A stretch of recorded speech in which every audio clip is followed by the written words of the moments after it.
Hey guys, welcome back, and for this video I'm going to show you how to send a Google document on Discord.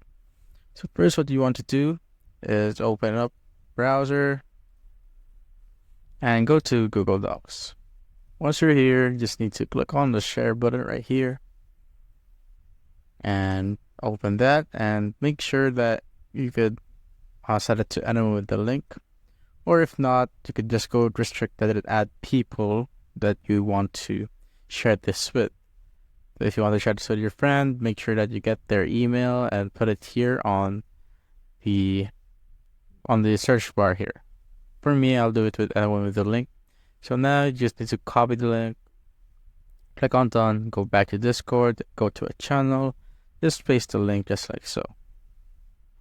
As you can see, it is now pasted, and if you want to remove like the embedded picture right here, so you could either just click on the X button right there to remove the embed, or you could just put on two angular brackets here, or the migrated symbol.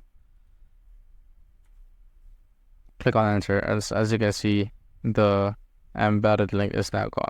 And that's it, guys. If you have found this video helpful, simply leave a like below or subscribe because it helps reach more people. See you on the next one.